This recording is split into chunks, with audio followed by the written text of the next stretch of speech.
Hi everyone, in today's video I want to take a look back at Phantasy Star II, which I've recently just finished playing through on stream. Just before we get started, if you're planning on playing through Phantasy Star II for the first time, maybe do some of that first before watching this video, as I will be talking about some of the plot points. I will try and keep it somewhat spoiler free, but I will be talking about some specific enemies. So after finishing the Sega Ages version of Phantasy Star I, it really made me want to continue my progression through the classic Phantasy Star JRPGs. Phantasy Star II seemed like the natural progression point, and honestly is a game that I knew very little about, being from primarily a PSO background. Even after finishing the first Phantasy Star, there was very little that I could tie to the later games like PSO. Yes, it introduced things like Dark Falls and some now series staples, but there was also a lot that felt quite rooted in traditional JRPGs. While I did love the original Phantasy Star, I really hope that Phantasy Star II would start to feature some more things that I'm more familiar with as a PSO player, and I'm very happy to report that it did. So first, what exactly is the deal with Phantasy Star II? So it released in 1989 for the Sega Genesis and Mega Drive, and it also takes place in the Algol system, which is the same place as the original game. You play as Rolf, who is a government agent who's based in the city of Paseo on the planet Morta. He wakes up one night suddenly from a nightmare where he sees visions of a girl fighting a demonic creature, which if you played the first Phantasy Star you will immediately recognise as Alice and Dark Falls. You're then assigned a task to go and investigate the Biosystems lab, where there's recently been an outbreak of biomonsters. So you're sent there to basically try and figure out what's happened and why the biomonsters have escaped. The events that are then set in motion really do set in place a really impressive story that features a much expanded roster of characters over the previous game.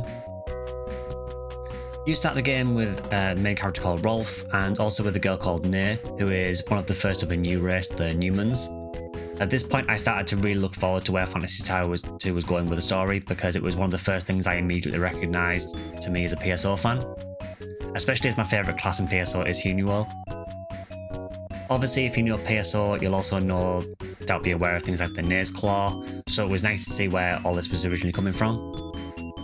Newmans were created by combining human and biomonster DNA, and Ney was a result of this. As you continue, more and more characters will join you. I did find it really funny that all the characters seem to join you in the exact same way. They basically all just wait at your house and then jump scare you whenever you get home. Each character that you get will have their own little backstory, and their own very good reasons for joining you, as well as their own defined roles. For example, Amy is a doctor who's a great healer in battle. Shea is a thief who can actually steal things from item shops for you. And Kane is actually a failed mechanic who realised that he was better at wrecking machines than repairing them, so because of that a lot of his techniques actually focus on doing specific damage to machines. It's a really nice touch that gives some personality to the characters, and I found that most of them had areas that they excelled in or were useful in. Maybe except Hugh. Hugh is meant to specialise in destroying biomonsters, but honestly, by the time I got him, I really didn't find him that useful.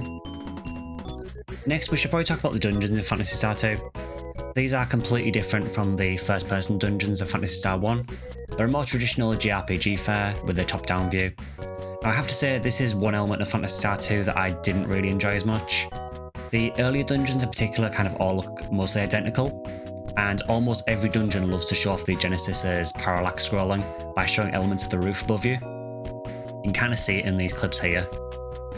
So for example, a dungeon like this one might have industrial pipes that are all overhead, and while the parallax effect is cool and I imagine was probably mind-blowing back in the day, it's really difficult to actually parse when you're looking at it what is part of the dungeon and what is part of the roof, and it gets very confusing to look at. Dungeons aren't also helped by the extremely slow walking speed in Phantasy Star II. For my playthrough, which is what you're seeing here, I actually used a mod to increase the walking speed because the walking speed by standard was so slow, it was agonisingly slow. So overall, I feel that the dungeons were maybe a bit of a step down from the previous game. Now, if we're talking about the dungeons, we also need to talk about combat. Phantasy Star II's combat took me a little bit to get used to. The way that it works is that you basically select commands for all your party, and then you press fight to initiate the combat. Once you do that, the game will basically just cycle those commands more or less repeatedly until you press another button. After pressing a button, the combat will pause again until everyone has done their turn. So everyone will get a turn first, and then it will basically wait for your next input. That allows you then to change your commands up if you want to. Generally, I found that, particularly for the harder fights, I would generally pause it after every round to issue new commands, but for some of the earlier fights, you can get away with just more or less auto-battling. For skills, Phantasy Star II is definitely more of a step towards what I'm more familiar with PSO. So gone are the generic technique names like Fire and Wind from Phantasy Star 1. Now we're getting technique names like Foi, Gra, Res, some of which should be more familiar to people who play PSO. Now one issue I did have, particularly for the first few streams, is just remembering what all the different techniques did.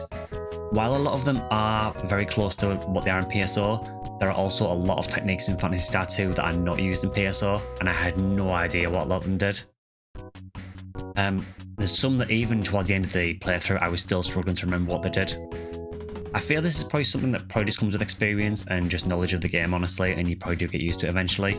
I think by the time I got to the end of the game, I was starting to remember what a lot more of the techniques did.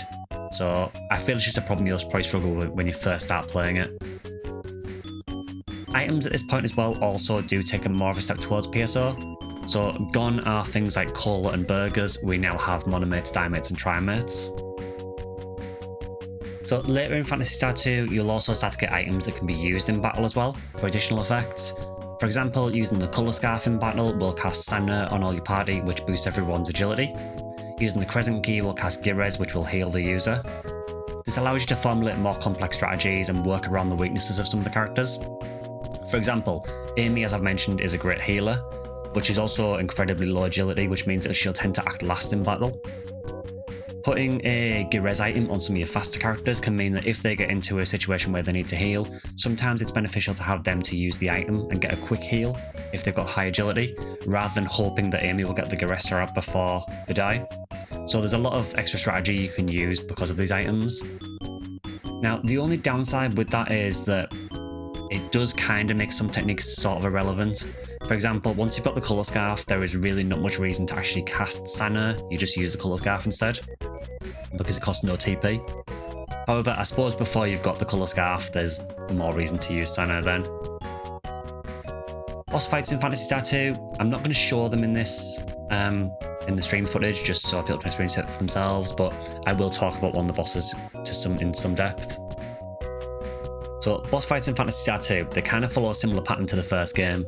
By this, I mean that the game doesn't actually have that many of them. It's not a game that focuses on constant boss fights akin to something like Final Fantasy. It's more about the exploration, the story, with the occasional major boss thrown in. From memory, I think there were 4 bosses in the game. They were all actually quite difficult as well. So the first boss, near first, deals a lot of damage, and you're also actually fighting it with a reduced party size as well, for reasons.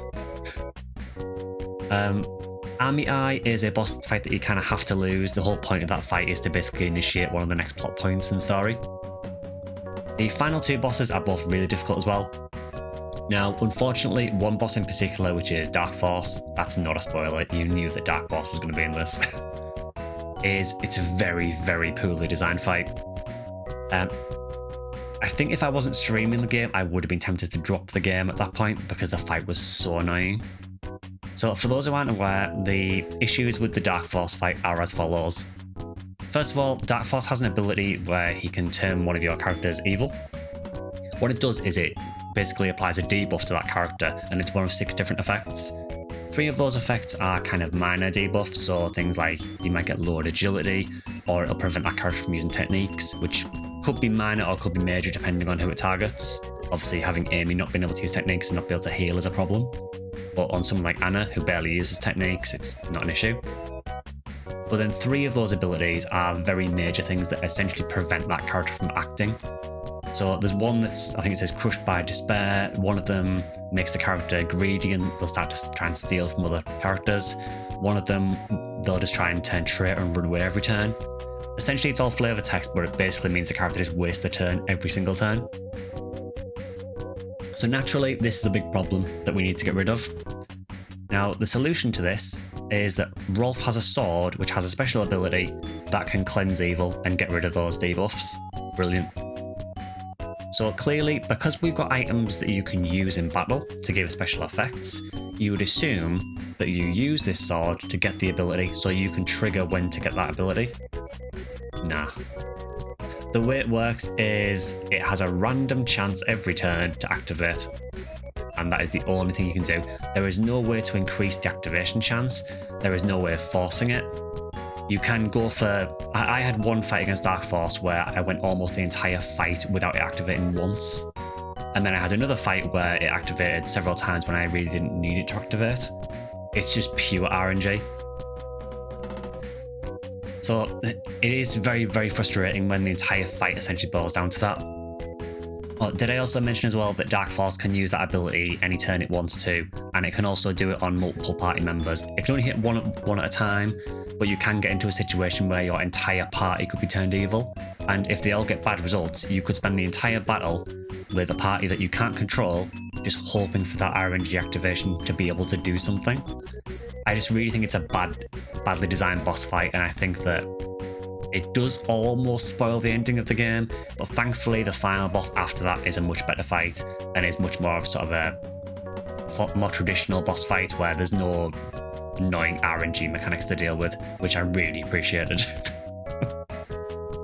So overall, I found Phantasy Star II to be a really enjoyable game.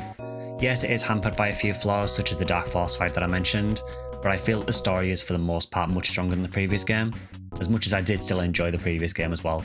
It was also fantastic to see the gradual transition towards what I'm more familiar with the franchise. I realised that the classic games and PSO are not directly connected, but it was nice to see where some of the groundwork was being laid for what would be used in PSO.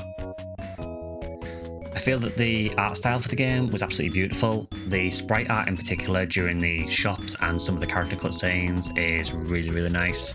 And even the character overworld models are really cute as well. Music was incredible, just as I expected. I think that Rise or Fall, which is the main battle theme of the game, is probably going to be stuck in my head for a long time. And the boss theme, The Place of Death, really does sell the impact of some of the bosses, particularly for the first boss, which does have some very, very major story implications. Phantasy Star has generally, in my opinion, always had a really strong soundtrack across the franchise, and Phantasy Star II is definitely no exception to that.